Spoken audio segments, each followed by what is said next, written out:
Hello friends, आप देख रहे हैं आपका चैनल शेयर बाज़ार विद आयुष। और इस वीडियो में चर्चा करेंगे केन्स एंड डिक्सन टेक्नोलॉजी, इन दोनों कंपनीज़ के बारे में। शुरुआत दोस्तों डिक्सन से करेंगे, क्योंकि डिक्सन में अगर आप देखेंगे अब लगातार हमको गिरावट देखने को मिल रही है। वैसे केन्स का भी हाल उसी प्रकार का है। अब हुआ क्या है, चलिए बिना किसी देरी के उस पर बात करते हैं। दोस्तों आज के दिन अगर आप देखेंगे डिक्सन के अंदर हुआ क्या है, लगभग 3.63% का फॉल जो है वो हमको आज देखने को मिला है। लगभग शेयर 448 पॉइंट्स आज के दिन दोस्तों टूटता हुआ देखने को मिला। 11,880 पर जाकर याद रखिएगा क्लोजिंग जो है वो आज डिक्सन की हमको देखने को मिली है।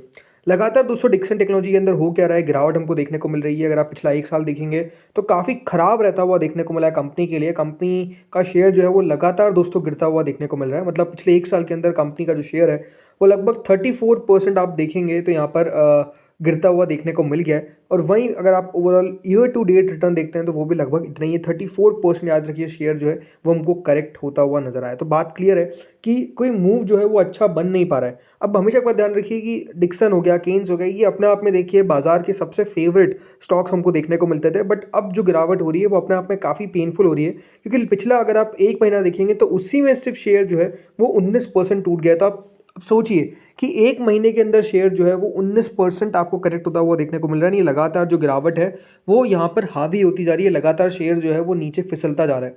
और इस गिरावट के साथ हुआ क्या ये आप समझिए।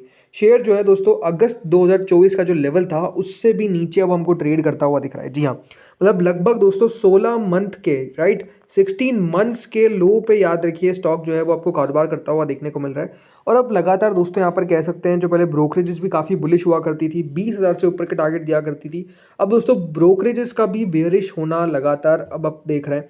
इसमें अगर आप देखेंगे तो अभी एक रिपोर्ट निकल कर आई थी किसकी, मॉर्गन स्टैनली की। और मॉर्गन स्टैनली का क्या कहना था कि डिक्सन टेक की ग्रोथ के ऊपर अनसर्टेनिटी है over IT hardware import norms may drag stock further. यह ध्यान रखिएगा, मॉर्गन स्टैनली की तरफ से कहा गया था। और जो टारगेट भी दिया गया था वो भी अपने आप में आप कह सकते हैं काफ़ी नीचे का था। याद रखिएगा फॉरेन ब्रोकरेज ने टारगेट जो दिया था वो 11,563 का दिया था। और अब ऐसा लग रहा है कि शेयर जो है वो लेवल हमको बिल्कुल अचीव करता हुआ देखने को मिल जाएगा बहुत ही जल्द। मतलब ये बात ध्यान रखिएगा, जो शेयर का 52 हफ्तों का लो है, 52 वीक का जो लो हमको देखने को मिल रहा है वो 11,821 का है, जो आज ही लगता हुआ दिखा है। और 11,523 का याद रखिएगा किसने टारगेट दिया है, सॉरी 563 का टारगेट दिया है मॉर्गन स्टैनली ने, जो ओवरऑल ऐसा लगता है कि बहुत ही जल्द अचीव हो जाएगा।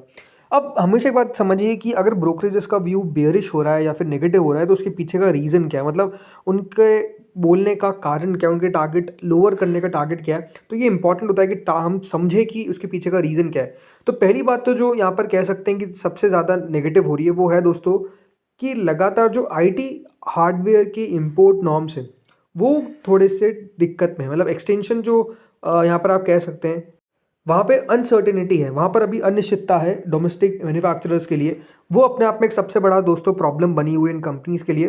ब्रोकरेज का मानना है कि अगर कंटिन्यूशन रहता है of the import management system, इससे होगा क्या, जो ग्लोबल ब्रांड्स है जैसे एसर, लेनोवो, एचपी और आसूस, ये कंटिन्यू करेंगे अपने import products under the required licence and disclosures. इससे होगा क्या कि जो लोकल प्लेयर्स हैं, राइट, उनके पास अपॉर्चुनिटी नहीं होगी, उनके पास आप कह सकते हैं उस प्रकार से बिजनेस नहीं बन पाएगा। और इसीलिए दोस्तों लगातार हुआ क्या है कि डिक्सन का जो शेयर है वो गिरता हुआ देखने को मिला है। याद रखिएगा डिक्सन टेक्नोलॉजी ने अभी तक cumulative IT hardware revenue guidance दिया है 48,000 करोड़ का अप टू FY31। और यहाँ पर जो मॉर्गन स्टैनली कह रहा है उनका मानना है कि 43,000 करोड़ के आसपास का एस्टिमेट उनकी तरफ से लगाया जा रहा है।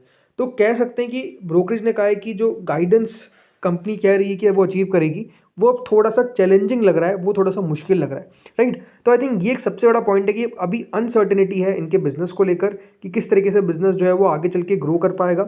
सवाल निशान है, आप कह सकते हैं हार्डवेयर के ऊपर, जो भी आईटी का है, पॉलिसी अनसर्टेनिटी, ये सब आप कह सकते हैं बड़े फैक्टर्स हैं।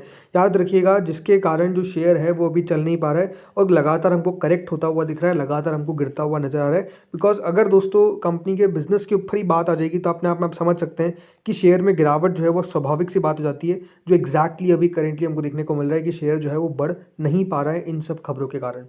ऐसा नहीं है दोस्तों कि डिक्सन टेक्नोलॉजी के नंबर्स खराब हमको आते हुए देखने को मिल रहे हैं या फिर कंपनी खराब कर रही है। अगर आप कंपनी का रेवेन्यू देखेंगे, इसको अगर आप नोटिस करेंगे तो आप 12 ट्रेडिंग मंथ्स के हिसाब से कंपनी का रेवेन्यू जो है वो 48,000 करोड़ के आसपास पहुंच चुका है। मार्जिन कंपनी के हमेशा एक बात ध्यान रखिए 3-4% पर आपको रहते हुए देखने को मिलते हैं। मुनाफा अगर आप देखेंगे लगातार बढ़िया कर रहा है, इसीलिए जो कंपनी की ग्रोथ है पिछले 5 सालों की सेल्स की वो 55% की रही है, तो प्रॉफिट की CAGR जो है वो लगभग 45% से कंपनी ने प्रॉफिट को बढ़ाया है। लेकिन शेयर भी ओवरऑल लास्ट 5 साल में तो 35% की कैगर से बढ़ा है, बट इस साल 1 साल में अगर देखेंगे तो ऐसे TTM बेसिस पे तो आपको नंबर्स खराब नहीं दिखेंगे। 76% रेवेन्यू अप है, 131% प्रॉफिट अप है, बट जो प्रॉब्लम है वो शेयर को पता है, वो कंपनी को पता है, इसलिए शेयर पिछले 1 साल में 34% करेक्ट आपको होता हुआ दिख चुका है। बिकॉज अब दोस्तों बात जो है वो इसी पे आ रही है कि अगर जो प्लेयर्स है राइट, जैसे आपको बताया कि जो ग्लोबल ब्रांड्स अगर वो खुद ही दोस्तों सब चीज़ें करने लग जाएंगे तो फिर जो लोकल प्लेयर्स हैं उनके लिए अपॉर्चुनिटी कम हो जाएगी, उनके लिए रूम का छोटा हो जाएगा, और वही अपने आप में आप कह सकते हैं कि एक सबसे बड़ी दिक्कत बनी हुई है।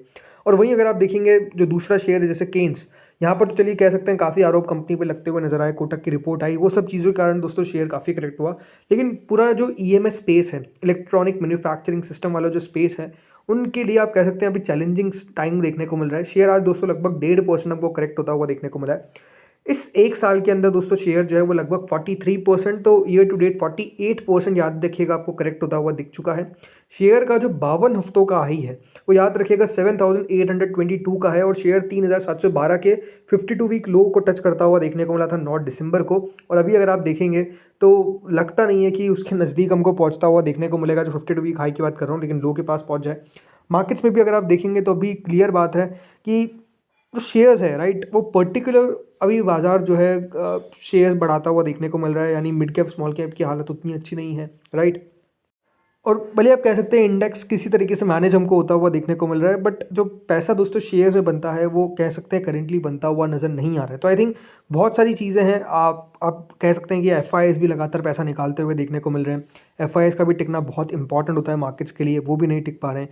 तो अभी मार्केट्स के लिए दोस्तों कह सकते हैं, एंड बात वही कि देखिए ये जो सारे शेयर्स है राइट, वो भी थोड़े से करेक्टिव स्पेस में। आई थिंक जैसे जैसे दोस्तों कह सकते हैं कि क्लैरिटी देखने को मिलेगी बिजनेस के ऊपर, आप कह सकते हैं भले वो इम्पोर्ट एक्सपोर्ट की बात हो, किस तरीके से यहाँ पर सरकार का सपोर्ट हमको देखने को मिलता है इलेक्ट्रॉनिक मैन्युफैक्चरिंग को लेकर, EMS को लेकर। आई थिंक वो सारी चीज़ें जैसे जैसे क्लियर होती हुई नजर आएगी, ये कंपनी जो है वो फिर बेहतर करती हुई देखने को मिलेगी। देखिए एक बात क्लियर है कि मैन्युफैक्चरिंग के ऊपर सरकार को फोकस करना ही पड़ेगा, सरकार फोकस किया भी है, इसी के कारण दोस्तों कह सकते हैं कि इन शेयर्स में आपको पैसा बनता हुआ देखने को मिला है। अब अगर आप केन्स की बात करते हो तो केन्स में भी नंबर्स सीधी सीधी बात है कि देखिए लगातार आपको बेहतर होते हुए देखने को मिले हैं, कंपनी का मुनाफा लगातार बढ़ता हुआ देखने को मिला है, इसलिए रिटर्न के हिसाब से दोस्तों कंपनी ने धमाकेदार निवेशकों को रिटर्न बनाकर दिए हैं। बट द पॉइंट इज कि देखिए अभी थोड़ा सा जैसे मैंने कह रहा हूँ चैलेंजिंग टाइम है राइट। चैलेंजिंग टाइम जैसे से निकलेगा वैसे वैसे देखिए कंपनीज बढ़िया करती हुई देखने को मिलेगी। अगेन कोई बाय और सेल रिकमेंडेशन नहीं है, आपको अपने फाइनेंशियल एडवाइजर से कंसल्ट करना है before buying and selling anything, ये एज अ डिस्क्लेमर आपको वापस बता देता हूँ।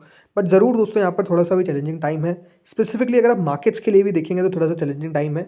जैसे देखिए ये बीतेगा वैसे देखिए चीज़ें हमको सुधरती हुई देखने को मिलेगी, क्लियरली ये बात है। तो दोस्तों इस वीडियो में तो इतना ही था, होपफुली आपको वीडियो बढ़िया लगा होगा। अगर अच्छा लगा तो लाइक करिएगा। आप लोग बताइए आप लोगों को क्या लगता है, क्या यहाँ से केन्स और डिक्सन अगले साल फिर से बेहतर करते हुए देखने को मिलेंगे, या फिर जो ये साल अपने आप में कह सकते हैं काफ़ी ख़राब रहता हुआ देखने को मिला है, एक और साल ख़राब रहता हुआ देखने को मिलेगा? आप लोग बताइए कमेंट सेक्शन में। इस वीडियो में इतना ही था। Thank you friends watching this video.